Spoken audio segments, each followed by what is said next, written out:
আমি মিলন। আজ দীর্ঘদিন পর কাজের ছুটি পেয়েছি, আর সকাল থেকে যা বৃষ্টি শুরু হয়েছে আর ভালো লাগছে না। তাই ভাবলাম ঘরে বসে আর কি করি। অনেকদিন হলো রাজেশ কাকার বাড়ি যাওয়া হয় না, তাই বাড়ি থেকে ছাতা হাতে বেরিয়ে পড়েছি।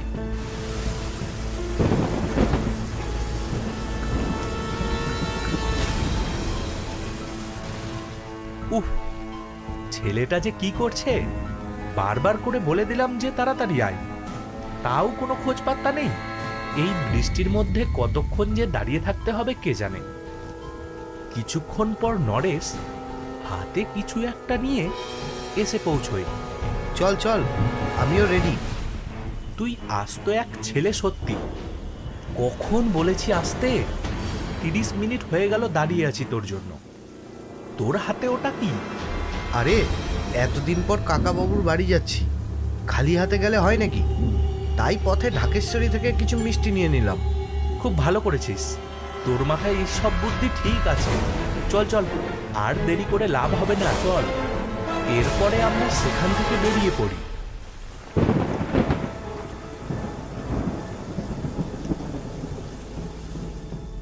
চলতে চলতে কিছুক্ষণ পর আমরা কাকার বাড়িতে এসে পৌঁছই। কাকা বাবু, বাড়িতে আছেন? ভেতর থেকে আওয়াজ এলো, দরজা খোলা রয়েছে, ভেতরে চলে এসো। আমরা দুজনে ভেতরে প্রবেশ করলাম। দেখলাম কাকাবাবু চৌকিতে বসে আছে। আমি তাহলে ঠিকই আন্দাজ করেছিলাম। এসো বসো। মিষ্টির হাড়িটা চৌকিতে রেখে আমি আর নরেশ চেয়ারে বসলাম। কি ব্যাপার, অনেকদিন পর? কি আর উদ্দেশ্য থাকবে বলুন? হ্যাঁ হ্যাঁ, বুঝেছি বুঝেছি। আজ অনেকদিন পর ছুটি পেয়েছি, আর সকাল থেকে যা বৃষ্টি শুরু হয়েছে, কি করব, তাই আপনার কাছে চলে এলাম। এমনিতে অনেক দিন ধরেই আসা হয় না। যাক, ভালোই করেছো। নিন, এবার ঝটপট একটা ঘটনা বলুন তো। কি ঘটনা বলি তোমাদের? আপনি একবার বলছিলেন না, আপনার ব্যবসায়িক জীবনে কিছু একটা হয়েছিল? সেই ঘটনাটাই বলুন, শুনি। হ্যাঁ হ্যাঁ, শোনো তবে।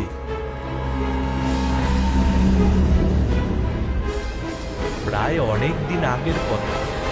আমি তখন দেশের বাড়ি ছেড়ে শহরে বাবার ব্যবসা সামলাচ্ছি। এইরকম ভাবে অনেকটা দিন কাটার পরে হঠাৎ করেই আমার কাছে একটা দেশের বাড়ি থেকে চিঠি আসে। ছোট কাকার মেয়ের বিয়ে, অর্থাৎ আমার ছোট বোনের বিয়ে। প্রায় 10 থেকে 12 বছর হয়ে গেছিল আমি দেশের বাড়ি যাইনি। এরই মধ্যে ঘটে গেছে অনেক ঘটনা। এদিকে বাবার ব্যবসা সামলাতে সামলাতে এতটাই ব্যস্ত হয়ে গেছি যে দেশের বাড়ি যাওয়ার কথা আর মনেই পড়ে না। এতদিন পর দেশের বাড়ি থেকে একটা চিঠি আসার জন্যে মনে হলো বোনের বিয়েতে এবার যেতেই হবে। তাই আগে থেকে অফিসে সবাইকে জানিয়ে দিয়েছিলাম। এরপরে একদিন দিনক্ষণ ঠিক করে অফিসে একটা বড় মিটিং ছিল, সেটি সেরে অফিস থেকে বেরোতে বেরোতে অনেকটাই রাত হয়ে যায়। আমি দাঁড়িয়ে দাঁড়িয়ে বাসের জন্য অপেক্ষা করতে থাকি, আর আমার সাথে দাঁড়িয়েছিল আরো একজন লোক। বাস কখন আসবে কে জানে।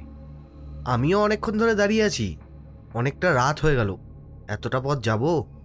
এমনিতেই অফিস থেকে বের হতে এত দেরি হয়ে গেছে, তারপর এখন আবার দেরি। না জানি বাড়ি কখন গিয়ে পৌঁছবো। এইসব কথাই আমরা বলাবলি করছিলাম, হঠাৎ করে দূর থেকে একটা গরুর গাড়ি আসতে দেখলাম। সে ঠিক আমাদের কাছে এসে দাঁড়িয়ে পড়ল। আরে দাদা, আপনারা কোথায় যাবেন? আমি তো রায়গঞ্জ যাব। অনেকক্ষণ ধরে তো দাঁড়িয়ে আছি, বাসের কোনো খবরই নেই। বাস আসবে কি করে? কিছুটা দূরে বড় অ্যাক্সিডেন্ট হয়েছে, অনেক লোকে মারা গেছে, তাই বাস চলাচল বন্ধ। তাহলে? আমি অবশ্য রায়গঞ্জ অবধি যাব না, যতটা যাব ততটা আমার সাথে যেতে পারেন। কি যাবেন নাকি? বাবা, সে আবার বলতে। আমি আর অশোক গাড়িতে উঠে পড়লাম। গরুর গাড়ি চালক গাড়ি চালাতে শুরু করলো। আপনি কোথায় যাবেন? আমি যাব লালগঞ্জে। আমি অবশ্য লালগঞ্জ অবধি যাব, ওখানেই আমার বাড়ি। দাদা, আপনি ওখান থেকে কিছুটা হেঁটে চলে যাবেন, কিন্তু আপনি যাবেন কোন গ্রামে? আমি যাব পলাশপুর। রায়গঞ্জে নেমে কিছুটা দূর হেঁটে শ্মশানের রাস্তার পাশ দিয়ে চলে গেলেই পৌঁছে যাব। না দাদা, আপনি একটু ঘুরে যাবেন। শ্মশানের পাশের রাস্তা দিয়ে রাতে যাবেন না। কেন? ঘুরে যাব কেন? দিনের বেলাতেও কেউ ওখান দিয়ে তেমন যাতায়াত করে না। জায়গাটার নামে বদনাম আছে। আমিও শুনেছি। তোমাকে আমি বলে দিচ্ছি, ওই রাস্তা দিয়ে না গিয়ে আর একটু এগিয়ে দেখবে, বাঁহাতি একটা রাস্তা নেমে গেছে। সেই রাস্তা ধরেই যাবে। কিছুটা দূর গিয়েই তুমি পলাশপুরের প্রধান রাস্তায় উঠে যাবে। এটা একটু ঘুরপথ হবে, তবে এখন সবাই ওই ঘুরপথেই যায়। ওই শ্মশানের রাস্তা দিয়ে এখন আর কেউ যাতায়াত করে না, কারণ এক সময় পরপর দুজনকে মৃত অবস্থায় ওই রাস্তায় পাওয়া গেছিল। আর তারপর থেকেই ওই রাস্তাটা সবাই এড়িয়ে যায়, আর তাই ওই পাশের ওই রাস্তাটাও করা হয়েছে। তোমরা এখনো এইসব কথা বিশ্বাস করো? চোখের সামনে এরকম মৃতদেহ দেখলে যে কেউ বিশ্বাস করবে। কথা বলতে বলতে আমরা চলে আসি। আমি এখান থেকে বাঁদিকে নেমে যাব, আপনি একদম সোজা চলে যাবেন। শ্মশানের রাস্তা দিয়ে কিন্তু একদম যাবেন না, আধ ঘন্টা হেঁটে গেলেই রাস্তা। ভালো চাইলে ওই রাস্তা দিয়ে যাবেন না। এই কথা বলেই গরুর গাড়ি চালক আর আকাশ দুজনে অন্যদিকে চলে গেল। আমি হাঁটতে হাঁটতে যাচ্ছি। অন্ধকার রাত, সময়টা শীতের শেষ, তাই খুব একটা ঠান্ডা নেই। অনেক ঠান্ডা কমে গেছে। শহরের কোলাহল থেকে দূরে শান্ত পরিবেশে এসে তখন আমার বেশ ভালোই লাগছিল। তবে রাস্তাঘাট বড্ড অন্ধকার। আমি কিছু না ভেবে চলতে থাকলাম। আমি হাঁটতে হাঁটতে চলে এসেছি রায়গঞ্জের সেই শ্মশানের রাস্তার ধারে। আমার ঠিক সামনে দিয়েই বয়ে চলে গেছে সেই শ্মশানে যাওয়ার রাস্তা। আমি সেখানে দাঁড়িয়ে পড়ি আর মনে মনে ভাবি, আবার এতটা পথ হেঁটে যাব? এই রাস্তা দিয়ে গেলে ক্ষতি কি? তাছাড়া গ্রামের মানুষেরা এসব কথা তো বলেই থাকে। এটাই ছিল আমার খুব বড় ভুল। আসলে আমি অনেকদিন শহরে থাকার কারণে এই সব অন্ধবিশ্বাসকে বিশ্বাস করতাম না। তাই আমি শ্মশানের রাস্তা দিয়েই চলতে শুরু করি। কিছুটা দূর যাওয়ার পর লক্ষ্য করি সামনে একটা আলো জ্বলছে। আমি এগিয়ে যাই সেই দিকে। কাছে গিয়ে দেখি একটা ছোট্ট চায়ের দোকান, আর সেখানে চাদর মুড়ি দিয়ে বসে আছে একটা লোক। তবে চাদরটা এমনভাবে পেঁচানো আছে তাতে ওনার মুখটা আমি ভালো করে দেখতেই পাচ্ছি না। এই তো দিব্যি একটা শ্মশানের ধারে চায়ের দোকান। শহর থেকে এসেছি দেখে আমাকে বোকা বানানো, আমাকে ভয় দেখানো, কি ভেবেছিল ওরা? যত সব। আমি সেই দোকানের পাশ দিয়েই চলে যাচ্ছিলাম। হঠাৎ দোকানের ভেতর থেকে লোকটা ভারী ধরা গলায় বলে উঠল, আরে বাবু, চা খেয়ে যান। এতটা পথ হেঁটে এলেন, আবার এতটা পথ হাঁটতে হবে। গরম গরম চা খেয়ে যান, শরীরটা তাজা করে যান। ওনার গলার স্বর শুনে আমি প্রথমে চমকে গেছিলাম। তারপর মনে হলো চা খেলে মন্দ হয় না, একটু বসে জিরোনোও যাবে। অনেকক্ষণ হাঁটছি, তাই আমি তার দিকে এগিয়ে যাই আর সামনের বেঞ্চে বসে পড়ি। দিন দেখি এক কাপ চা আমাকে। দিচ্ছি, এক্ষুনি দিচ্ছি। আমি সেখানে চুপচাপ বসেছিলাম আর আশপাশটা ভালোভাবে দেখছিলাম। আসলে অনেকদিন পর গ্রামে ফিরছিলাম তো, তাই আর কি। হঠাৎ করে পেছন থেকে চাওয়ালা বলে উঠল, এই নিন গরম গরম চা। এত তাড়াতাড়ি গরম গরম চা হয়ে গেল? হ্যাঁ, আপনার জন্যই তো অপেক্ষা করছিলাম, তাই চা করেই রেখেছিলাম। তার কথা শুনে আমি একটু অবাক হলাম। তারপর বললাম, আমার জন্য অপেক্ষা করছিলেন মানে? আমার জন্য চা করে রেখেছিলেন? কি বলছেন ঠিক বুঝলাম না।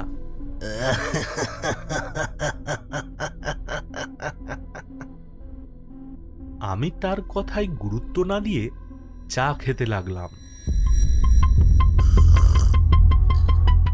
চাটা চুমুক দিতেই গাটা কেমন যেন গুলিয়ে উঠল।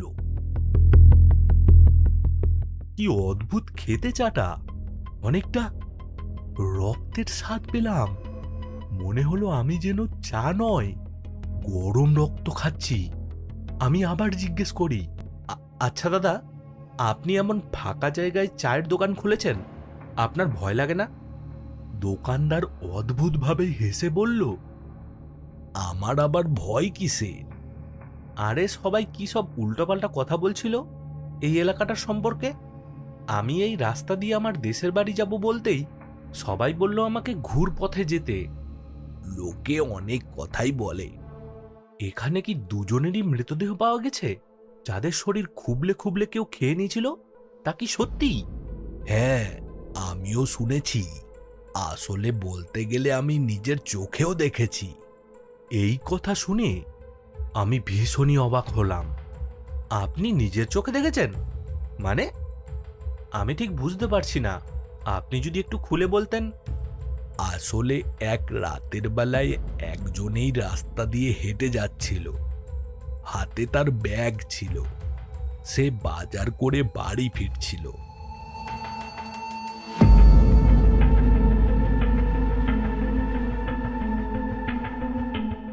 এমন সময় এখানে বসে গল্প করছিল দুটো বদমাশ লোক। ছেলেটাকে দেখে ওরা দুজনেই বলে ওঠে, আরে, এই ছেলেটার হাতে দেখো তো, ওটা কি? হাতে তো ব্যাগ আছে দেখছি, চল দেখি। তারা দুজনে ছেলেটাকে ঘিরে ধরে। কি রে, তোর ব্যাগে কি আছে? তোমরা কে? তোমাদের তো আগে দেখিনি। এইভাবে আমার পথ আটকালে কেন? অত জেনে তোর লাভ নেই। তোর ব্যাগে কি আছে দেখি। তারা ব্যাগটি ওর হাত থেকে কেড়ে নেয় এবং দেখে তার ব্যাগে কিছু শাকসবজি ও মুরগির মাংস আছে। এই ভাই, আজ রাতে মনে হয় খাওয়াটা বেশ ভালোই হবে বুঝলি। ব্যাগে তো আস্ত মুরগির মাংস আছে রে। বাহ, ভালোই হলো, আজ রাতে পুরো জমে যাবে। এই তুই যা, এবার যা। এসব কি করছো তোমরা? আমি এটা আমার বাড়ির জন্য নিয়ে যাচ্ছিলাম। ব্যাগটা আমায় ফেরত দাও, ফেরত দাও বলছি। তার কথা শুনে তারা রেগে যায় এবং একজন পেছন থেকে চাকু বের করে বলে, দেখেছিস এটা কি? চুপ করে চলে যা, নয়তো আজ মুরগির মাংসর সাথে তোরটাও মিশিয়ে দেব।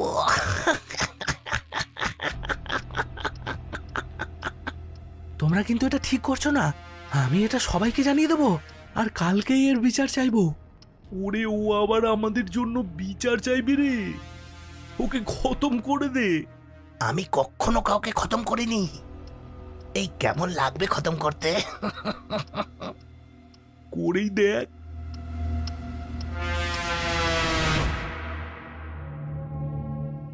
এ কথা শুনে ওরা মিলে ওই ছেলেটার উপর ঝাঁপিয়ে পড়ে এবং তাকে মেরেও ফেলে। তারপর থেকেই সবাই বলে ওরই আত্মা নাকি এখানে ঘুরে বেড়াচ্ছে।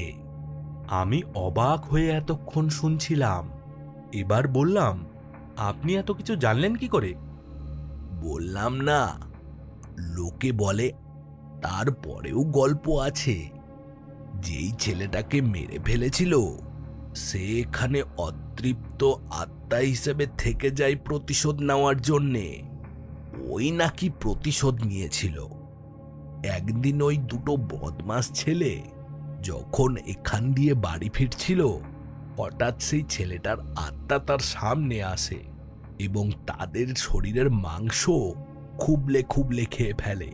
শুধু অবশিষ্ট শরীরটা পড়েছিল এইখানে, ওই রাস্তার ধারে। তারাও অতৃপ্ত হয়ে ঘুরে বেড়ায় এখানে। তারপর থেকেই গ্রামবাসীরা ভয় পায়। ওরে বাবা, এ কি সাংঘাতিক! আর বলবেন না, এইভাবে 3টে আত্মা এখানে যা উৎপাত করে, সাধারণ মানুষ গেলেই তাদের খুবলে খেয়ে নেয়। আর তারপরে এই রাস্তা দিয়ে কেউ আর ভয়েই যায় না। কিন্তু অনেক দিন হলো বুঝলে, এই রাস্তা দিয়ে কেউ যায়নি। আপনি এখানে দোকান খুলেছেন তাহলে কি করে? তারা আপনার কি কোনো ক্ষতি করে না? আর তাছাড়া আপনি এসব নিজের চোখে দেখেছেন? কথা শেষ না হতে হতেই দুটো লোক হঠাৎ দেখি হাঁটতে হাঁটতে এই দিকে এগিয়ে আসছে। তাদেরও মুখ চাদর দিয়ে ঢাকা, অনেকটা চা বালার মতো। তারা ঠিক আমার সামনে এসে দাঁড়ায়। ওই চাঁদে, ওরে বাবা, আমাদের জন্য তো দেখছি শিকার নিজে থেকে এসে হাজির হয়েছে রে। যাক, অনেকদিন পর তাজা মাংস খেতে পাবো। তাদের মুখে এমন কথা শুনে আমি একটু ভয় পেয়ে গেলাম আর বললাম, এসব কি বলছেন? আরে ভয় দেখাচ্ছিস কেন? তাহলে তো চলে যাবে। ওই চাবালার কথা শুনে আমি বড়ই অবাক হই। আমি বুঝতে পারি এরা সবাই মিলে আমাকে ভয় দেখাচ্ছে।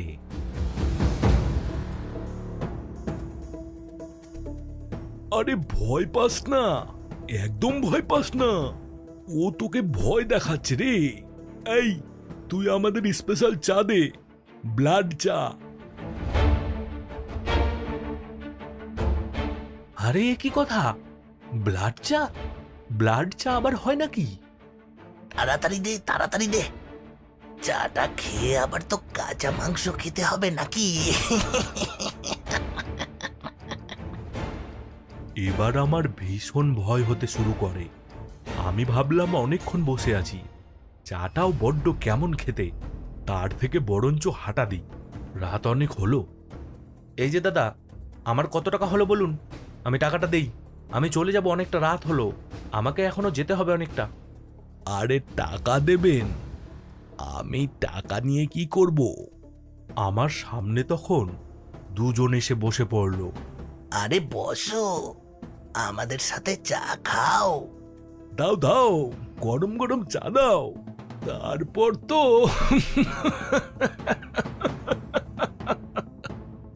ওদের মুখভঙ্গি আর ব্যবহার দেখে আমার এতটাই ভয় লাগলো যে আমি ভাবলাম এখান থেকে আমাকে পালাতে হবে। আমি সেখান থেকে যেই না উঠতে যাব, হঠাৎ মনে হলো আমার মাথাটা যেন ঘুরে গেল। আমি আবারও বসে পড়লাম। এই দোকানে একবার কেউ এলে সে আর বেরোতে পারে না।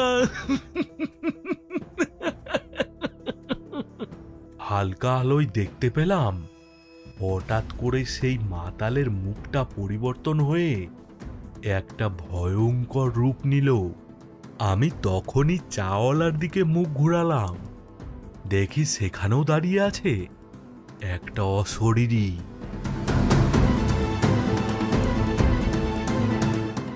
এসব আমি কি দেখছি? নিজের চোখকেও তখন আমি বিশ্বাস করতে পারছিলাম না। অনেকদিন পরে এই পথ দিয়ে মানুষ যাচ্ছে, এখন আর কেউ এদিক দিয়ে যায় না। অনেকদিন পর আজ আমরা তাজা রক্ত খাবো। এসব কি হচ্ছে আমার সাথে? আমাকে আমাকে ছেড়ে দাও।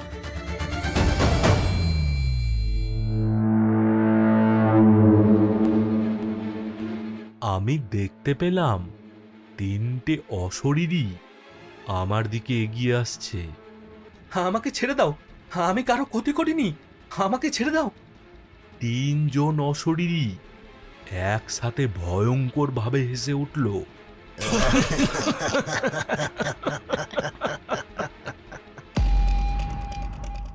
আমি মনে মনে ভাবি, আমাকে এখান থেকে পালাতেই হবে যে করেই হোক।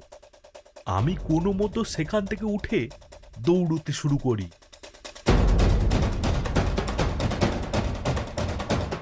আমি বুঝতে পারি আমার পেছনে তারা তিনজনই এগিয়ে আসছে। আমি দৌড়তে দৌড়তে হঠাৎ রাস্তায় পড়ে যাই। আমি দেখি আমার সামনে তিনজন আমাকে ঘিরে দাঁড়িয়ে আছে, আর তারা অট্ট হাসিতে হাসছে।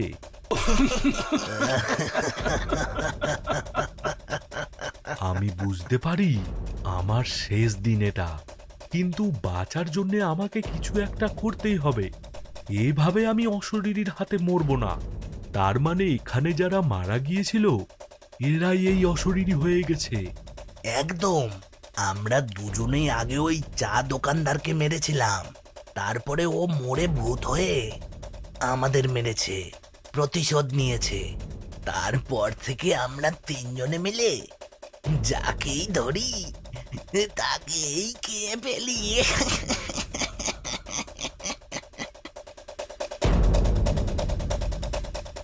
আমি মনে মনে ভাবলাম, না, এভাবে আমি হেরে যাব না। আমাকে কিছু একটা করতেই হবে। কেন যে আমি ওদের কথা শুনলাম না, এ পথ দিয়ে কেন যে ফিরছিলাম, হে ভগবান। এতদিন আমি বিশ্বাস করিনি, কিন্তু সেদিন আমি বুঝতে পেরেছি আমাকে একমাত্র তখন উনিই বাঁচাতে পারবেন। আমি তখন চোখ বন্ধ করে এক মনে ছোটবেলায় শোনা মায়ের গাওয়া হনুমান চল্লিশা পাঠ করতে লাগলাম।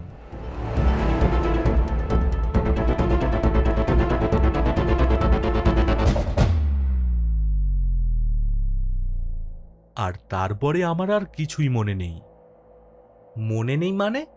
না মানে কি হয়েছিল আমার ঠিক মনে নেই, তবে আমার জ্ঞান যখন আসে তখন আমি ওইখানে গাছের নিচে পড়েছিলাম, আর আমায় বেশ কয়েকজন লোক ঘিরে দাঁড়িয়েছিল। তারা কি সব যেন বলছিল, আমি তখন ঠিক বুঝতেও পারছিলাম না, কারণ আমার চোখে ঠিক কাল রাত্রের সব ছবি ভাসছিল।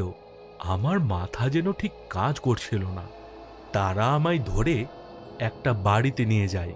তারপরে আমার কাকুর বাড়ির লোকেরা এসে সেখান থেকে আমাকে নিয়ে যায়। আচ্ছা কাকাবাবু, সেই রাতে আপনাকে যারা ধরেছিল তারা আপনার কোনো ক্ষতি করতে কেন পারেনি? সেই কারণ এখনো আমার কাছে অজানা। সেই রাতে কি হয়েছিল আর কিভাবেই বা আমি বেঁচে গেলাম, এসব কিছুই আমার মনে অনেকবার প্রশ্ন উঠিয়েছে, কিন্তু তার কোনো উত্তর আমি আজ অবধি পাইনি। হয়তো সেদিন ভগবানের কৃপায় বেঁচে গেছি। আমারও ঠিক তাই মনে হচ্ছে। তবে সেই ঘটনা যখনই আমার মনে পড়ে তখনই আমার গায়ে কাঁটা দিয়ে ওঠে। বাইরে তখন প্রায় সন্ধ্যা হয়ে এসেছে, বৃষ্টিটা এখনো থামেনি। বাইরে তো সন্ধে হয়ে এলো, আর এই বৃষ্টি মনে হয় আজকে থামবে না। যাগে, তোমরা আর দেরি করো না, এবার এসো। হ্যাঁ কাকাবাবু, উঠি, আবার অন্য কখনো আসবো, নতুন কিছু শুনবো কিন্তু। আচ্ছা ঠিক আছে ঠিক আছে, তোমাদের যখন মনে হবে নির্দ্বিধায় চলে আসবে। এই বলে আমরা দুজনে সেখান থেকে উঠে ছাতা হাতে বেরিয়ে পড়ি। চলতে চলতে রাস্তায় কাকাবাবু যেসব ঘটনা বলেন তা শুনে সত্যি খুব ভয় করে রে। তা ঠিক বলেছিস, তবে মজাও তো হয়। হ্যাঁ তা হয়। আজ তুই যদি একটু তাড়াতাড়ি আসতি তবে আরো একটা ঘটনা শোনা যেত। চিন্তা নেই, খুব শীঘ্রই আসবো আবার কাকাবাবুর কাছে। এরপরে আমরা চলতে চলতে যে যার বাড়িতে চলে যাই।